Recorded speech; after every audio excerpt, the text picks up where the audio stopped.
नमस्कार, मैं हूं संजय मिश्रा और आप देख रहे हैं तिलक पत्रिका।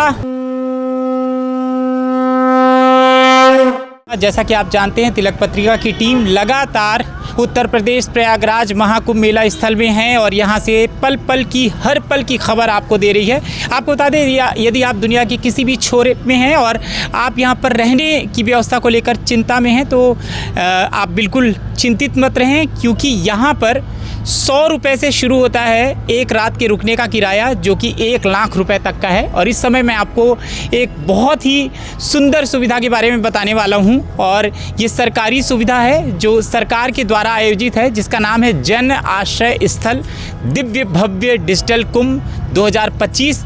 आपको दिखाते हैं यहाँ के दृश्य, किस तरीके की व्यवस्था है और एक जो डोम बनाया गया है वहाँ पर एक साथ कितने श्रद्धालु, कितने भक्त रुक सकते हैं। तो आइए आपको सबसे पहले दिखाते हैं यहाँ का नज़ारा।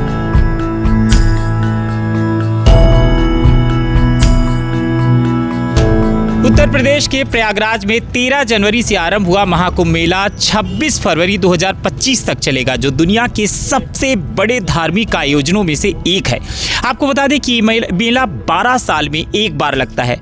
अगर आप भी बेसब्री से मेले में शामिल होना चाह रहे हैं तो बता दें कि यूँ तो सरकार की ओर से टेंट सिटी बनाई गई है, लेकिन कुंभ मेले के दौरान प्रत्येक टेंट सिटी की कीमत 7वें आसमान पर पहुंच गई है।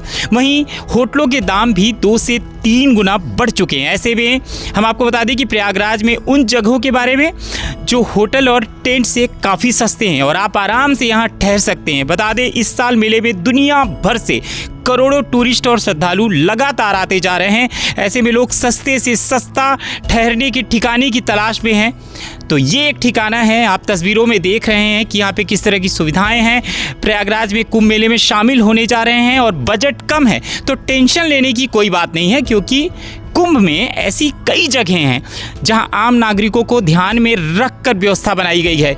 यहां आपके ज़्यादा पैसे खर्च नहीं होंगे और ठहरने की सबसे अच्छी सुविधा भी मिलेगी।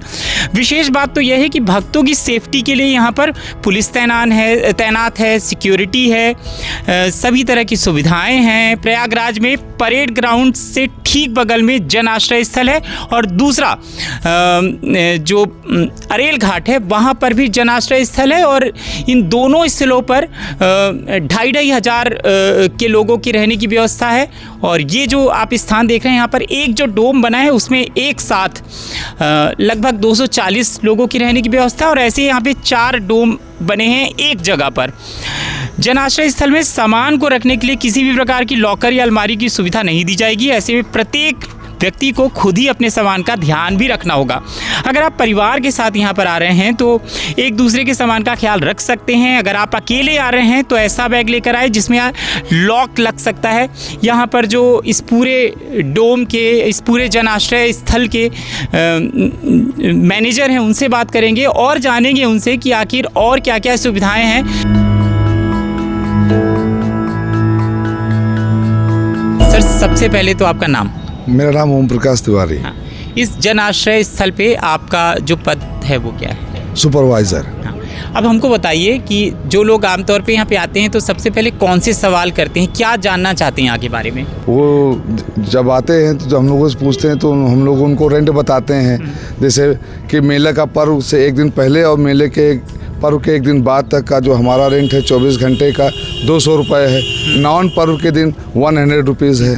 कहने का मतलब है कि आप 100 रुपये में यहाँ पे एक रात रह सकते हैं, ठहरने की व्यवस्था है। और सुविधाएं क्या है वो जानेंगे। ये 100 रुपये 200 तब हो जाते हैं जब शाही स्नान होता है या पर्व स्नान होता है। तो ये 6 दिन है। एक तो 14 जनवरी जो बीत गया है, उसके बाद 29 जनवरी मौनी अमावस का दिन होगा, और इसके बाद 3 फरवरी।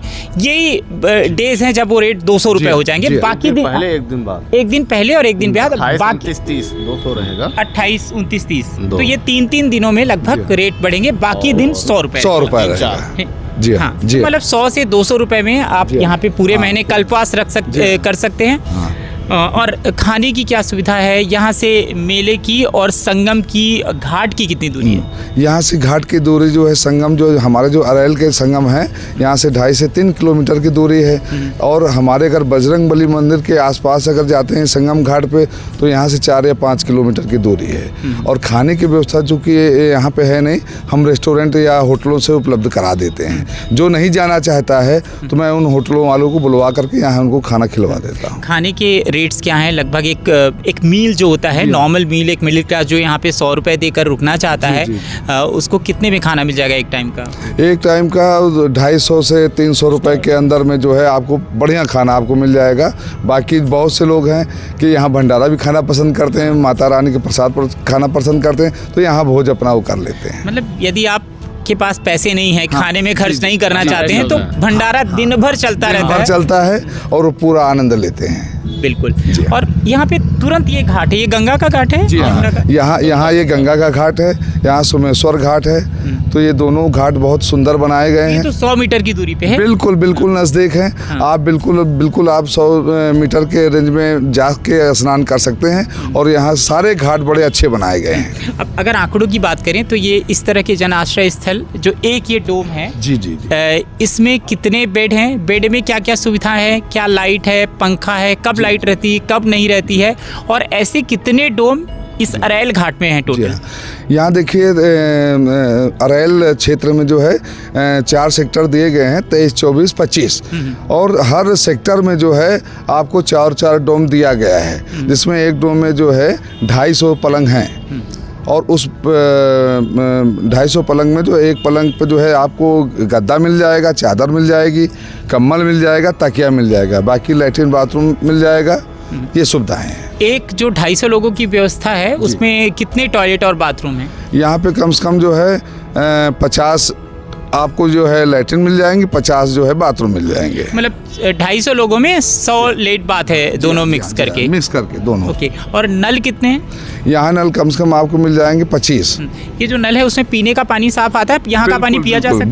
बिल्कुल शुद्ध जल मिलता है, बिल्कुल साफ है, बिल्कुल शुद्ध। आपको अगर बाहर से बिल नहीं लेना है तो आप यहाँ पी सकते हैं, बिल्कुल शुद्ध जल है। माता रानी के बिल्कुल गंगा जल की तरीके से पवित्र है। इसके अलावा ये तो जन आश्रय स्थल हो गया अरैल का, इसके अलावा और कौन? मेला स्थल तो 165 किलोमीटर में फैला है, तो इस 165 किलोमीटर में और कितने जन आश्रय स्थल हैं जो आपके पास आंकड़े मौजूद? जी हाँ, देखिए यहाँ तो जो है अरैल में जो है आपके 4 सेक्टर में हमने बता दिया, बाकी मेला क्षेत्र में भी हैं, उसकी जानकारी भी हमें नहीं है।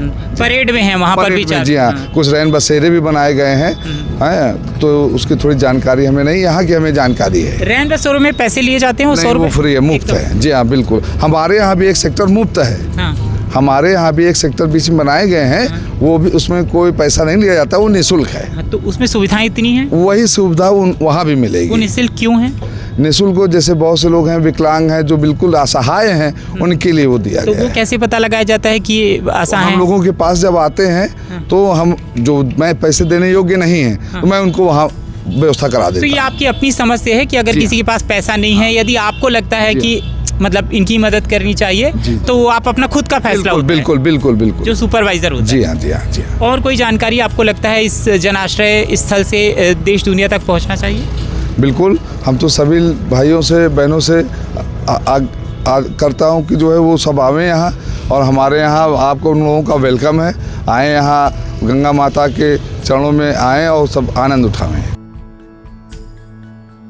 देखिए सर, यहाँ पे आने के लिए एक तो रेल मार्ग है, बस मार्ग है, हवाई जहाज है, लोकल अपना खुद का ट्रांसपोर्ट है। ठीक है। अब अगर रेल मार्ग से आते हैं तो कौन कौन से स्टेशन यहाँ से सबसे करीब है, और वहाँ से यहाँ तक आने के लिए कितना किराया लग सकता है? मेले वाले दिन आते हैं तो कितना, क्योंकि वो भी बहुत मैटर करता है लोगों के लिए। तो हमको बताइए, अगर प्रयागराज जंक्शन से अगर गाड़ी उनको रेल मार्ग से आ रहे हैं, प्रयागराज का जो जंक्शन स्टेशन है वहाँ से कितनी दूरी है और कितने पैसे लगते हैं? देखिए प्रयागराज जंक्शन से जो है यहाँ की दूरी कम से कम 15 किलोमीटर है। और वहाँ से यहाँ 2 भागों में लोग आते हैं, या बुक कर लेते हैं, तो बुकिंग करने पे 400-500 रुपये लोग ले लेते हैं। और पर सवारी अगर आती हैं तो वो बीच बीच में बदल के आना पड़ता है 2 बार। कोई ऐसी बस नहीं है जो जंक्शन स्टेशन से प्रयागराज से यहाँ डायरेक्ट आए? कोई प्रोवाइड की गई सरकार की तरफ से कुछ रोड बेस्ड बस हमारे वहाँ रेलवे स्टेशन से जो है प्रयागराज रेलवे स्टेशन से और हमारे यहाँ DPS चौराहे तक आती है, जो उसका किराया जो है पर पर्सन 20 रुपये है। अरे वाह, मतलब 15 किलोमीटर आप 20 रुपये में कर सकते हैं। सीधा प्रयागराज जंक्शन से बैठें और यहाँ DPS सामने ये चौराहा है, वहाँ पर उतर जाएं। अब बस अड्डे से आना हो तो? हाँ, बस अड्डे से आना हो तो आपको जो है टोटो ऑटो रिक्शा करना पड़ेगा आपको, और चाहे आप अपना जो है वो बैटरी वाला जो रिक्शा आता है वो करना पड़ेगा। अच्छा, ये जो बस अड्डा है वहाँ पर अपनी सरकारी गाड़ी नहीं है? नहीं, वहाँ पे नहीं। वहाँ से आप आएंगे तो वो जो बसें रेलवे स्टेशन से आती हैं वो उधर से होते हुए आती हैं, बस स्टॉप होते हुए आती हैं। अच्छा, लोगों को क्या कहना है, एड्रेस क्या बताना है अगर रेलवे स्टेशन में उतर रहे हैं? किसी भी झूसी रेलवे स्टेशन है, आप कितने रेलवे स्टेशन है यहाँ पे? यहाँ देखिए जो है एक तो ये आपका ये मेन हो गया प्रयागराज जंक्शन हो गया मेन, और अगर आप इधर कानपुर और दिल्ली से आ रहे हैं तो, और यदि आप जो है कलकत्ता से आ रहे हैं या आप इधर मिर्ज़ापुर से आ रहे हैं या रीवा से आ रहे हैं तो आपको नैनी स्टेशन उतरना यहाँ से आपको नैनी स्टेशन जो है नज़दीक पड़ेगा। नैनी सबसे नज़दीक है? कितना किलोमीटर है? यहाँ से मुश्किल से 5 किलोमीटर है। ओके, वहाँ से भी सरकारी बस है कि ऑटो? वहाँ से जो है आपको डायरेक्ट आपको ये ऑटो रिक्शा मिल जाएगा और आपको ये टैक्सी मिल जाएगी जी। वहाँ से पर पर्सन 50 रुपये, 20 रुपये, 30 रुपये इस प्रकार के जो लग जाता है। कई बार लोग मुझसे ये सवाल करते हैं कि क्योंकि ऑटो वाले कई बार ज़्यादा पैसे मांग लेते हैं, उनको समझ में नहीं आता कि पैसे ज़्यादा मांग रहे हैं, रेट ये है कि मेले की वजह से रेट बढ़ गया है। अगर एक दूरी देखें और उस हिसाब से अगर यहाँ के रेट्स का निर्धारण करें तो क्या रेट्स होने चाहिए?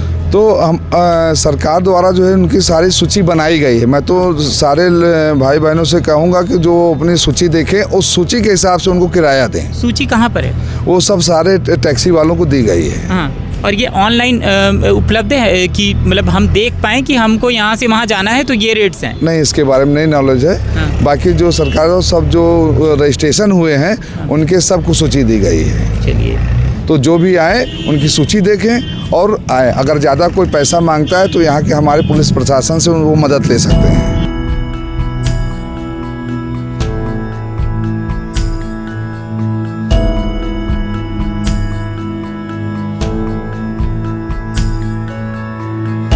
तो ये होगा आपका बेड जो आपको मिलेगा, साथ में ये वाला कंबल है। इतनी ठंडी है तो ये कंबल आपकी ठंडी को कम करेगा प्रॉपर। एक तकिया होगा, इस तरह की साफ़ सफाई होगी।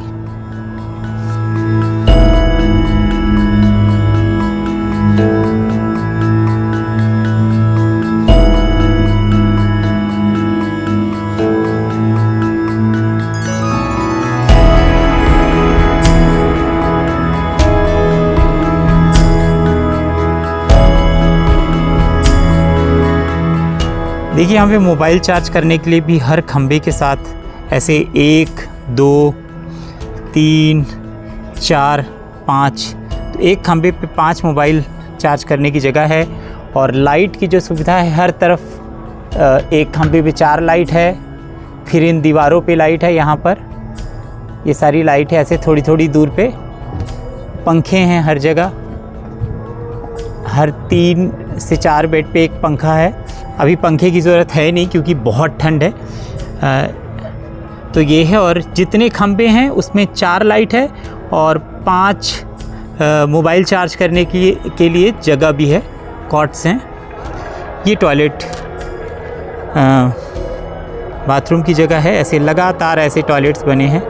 नल हैं एक जगह पे, ऐसे 4 नल हैं। ऐसे हर थोड़ी थोड़ी दूर में कई सारे नल हैं।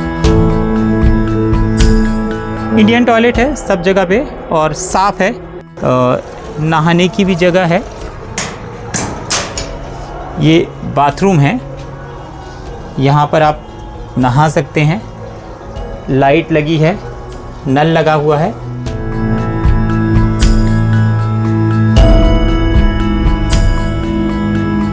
तो यहाँ रहने की सबसे उत्तम व्यवस्था है, एकदम मिनिमम चार्जेस में है। 100 रुपये यदि आप अभी आते हैं, मेले का दिन नहीं है, तो 100 रुपये में 24 घंटे आप रुक सकते हैं। सिक्योरिटी है। ये ऐसे भी टेंट लगे हैं जो लोग यहाँ पे मैनेज कर रहे हैं उनके लिए। ये आप लोगों के रहने की जगह है ना जो मैनेज कर रहे हैं?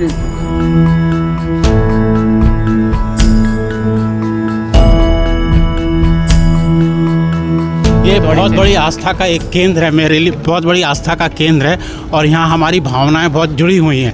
हमारे पूर्वज लोग भी इधर ही के हैं, मिर्ज़ापुर डिस्ट्रिक्ट के, तो हमारी भावनाएं इधर बहुत जुड़ी हुई हैं। यहाँ हम आते हैं, ये हमारी कर्म भूमि है। मैं आसपास अभी जब उतरा यहाँ पर आसपास मैंने पता किया कि कहाँ मैं रुक सकता हूँ। मैं पहले बड़े बड़े जो कंपनी के हैं और सरकारी हैं उनमें गया, मगर वो रेट इतने ज़्यादा थे कि मैं अफोर्ड नहीं कर पा रहा था। मगर बाद में यहाँ आके मुझे पता लगा कि ये बहुत अच्छी जगह है और फैसिलिटी उनसे कोई ख़ास कम नहीं है, उतनी ही है। और अपनापन कितना है? अपनापन तो बहुत है, बहुत अपनापन है। अच्छा लग रहा है, बिजनेस घर जैसा लग रहा है। बहुत अच्छा लग रहा है और घर जैसा लग रहा है एकदम कुटुंब की तरह। लोग यहाँ पे 250-250 लोग एक डोम में कुटुंब की तरह रह रहे हैं ना जी। सब एक दूसरे के प्रति मानवता प्रेम की भावना है। हाँ, और अभी तो जगह बहुत खाली पड़ी हुई है। मैं सभी लोगों से अपील करूँगा कि यहाँ आएँ और यहाँ का आनंद लें। सरकारी सुविधाएं कैसी लग रही हैं? जब आप आए तो आपको कोई तकलीफ तो नहीं हुई? जी नहीं, कोई तकलीफ नहीं हुई। नेता लोगों का बहुत अच्छा है, योगी जी का बहुत ही अच्छा मैनेजमेंट है, ये तो मैं कहूँगा। 30 सालों में ये पहली बार ऐसा मैं देख पा रहा हूँ कि जहाँ पे जनमानस के लिए इतना अच्छा इन्होंने करके रखा हुआ है, सफाई व्यवस्था से लेके हर चीज़ें, और यहाँ पे लोगों के रुकने की इतनी अच्छी व्यवस्था है। मैं यहीं का लोकल हूँ। वो बहुत मतलब दिव्य कुंभ बोलेंगे, जो लिखा है वो वर्ड बिल्कुल इन्होंने करके दिया है। हम लोग प्रोफेशनल थे, लेकिन जो दिखा और जो बोला दोनों में अंतर नहीं था। तो धन्यवाद देना चाहूँगा सबको जो आए, लोग, आपको, सरकार को, हर व्यक्ति को। नमः पार्वती पते, हर हर महादेव। जैसे कि बातचीत से ये पता चल गया कि यहाँ पर किस तरह की सुविधाएं हैं और क्या इसके रेट्स हैं, ये सब कुछ आपने समझ लिया है। और कहाँ से कितनी क्या चीज़ की दूरी है ये भी आपने समझ लिया है। तिलक पत्रिका के लिए महाकुंभ मेला स्थल प्रयागराज से कैमरामैन अनूप पांडे के साथ संजय मिश्रा।